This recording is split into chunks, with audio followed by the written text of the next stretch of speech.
If your awning won't move when you push the button, maybe after you travel down the road and the RV was bouncing around, or the awning was extended when you were camping and the wind was shaking it around.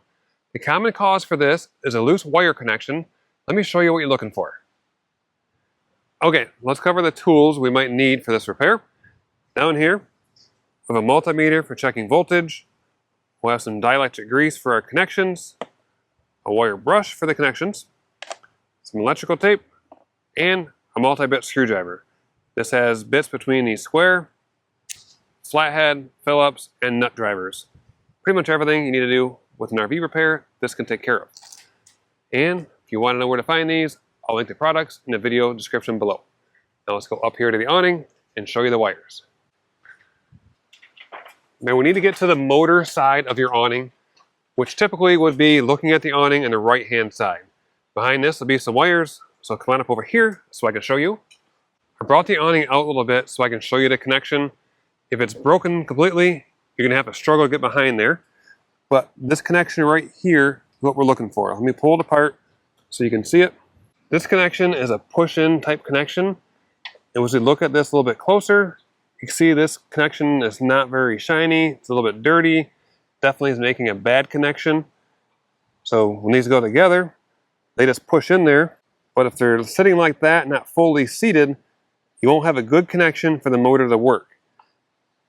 Sometimes you can just push it down like this. Make sure it's nice and tight and everything will work. If a connection is dirty, like I showed you on this one, and it is tight and not working, at that point I would clean things off and make sure we have a good connection. And if you still aren't getting things to work, if you want to use a multimeter, that's when you can check voltage at the wire coming from the RV to make sure there's power from the switch up to the motor. Now if you know how to use a multimeter, let me show you how to do that step. I'm going to pull the wire out. Now I'll put my test leads into these two spots. I'll hit the switch and I should have between 12 and 13 volts up to the motor.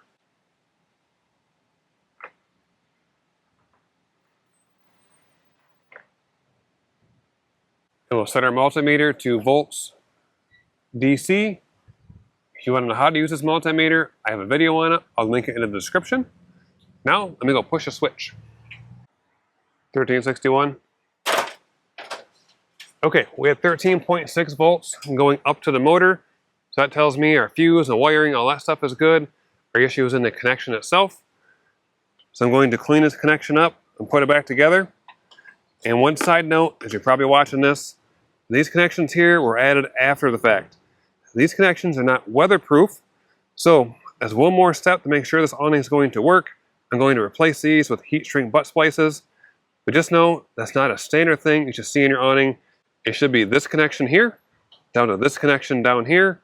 There should not be any other connections between here and the motor. Now I'll take my wire brush and clean up the connections. Yes, it's hard to clean inside of there, so I'll do what I can, but if everything is mostly clean and dielectric grease on it, that'll definitely help. Yes, if you're watching this as an RV tech, I do have pipe cleaner type brushes, but I'm showing you what you're probably going to have as an RV owner to do what you can with this bad connection.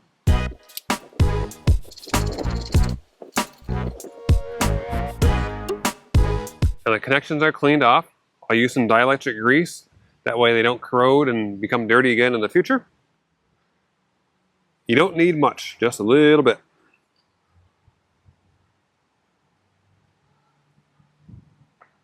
Oops, as I said, you don't need much, just a little bit, but I bought cleaning supplies.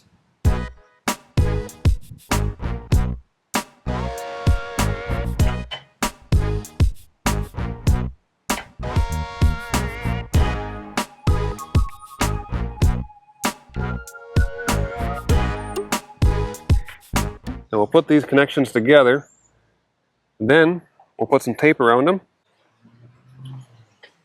As you will see, getting a tape wrap around this connection is not very easy.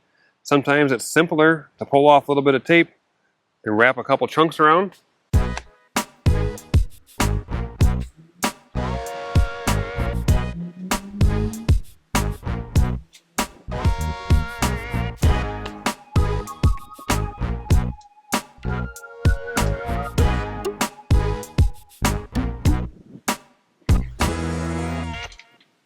Okay, I got a nice row of tape from the top down to the bottom.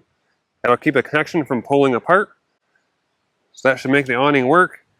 And I'll come back to fix these connections later, because like I said, you shouldn't be seeing that. I'm not going to waste time in a video taking care of something else. So let's go push a button, make sure it works.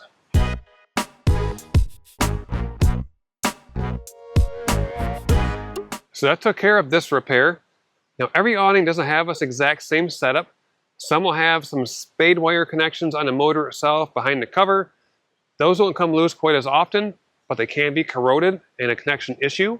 Now if I didn't have power coming up to this motor connection when we tested at 13.6 volts, at that point I would be tracing power back towards the RV side.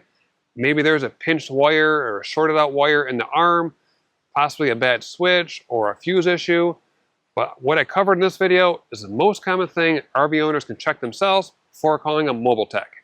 And if you need to find a mobile tech, I'll put a link in the description where you can find a mobile tech near you anywhere across the United States. If you want tips like this delivered straight to your email inbox, you can sign up for my weekly newsletter.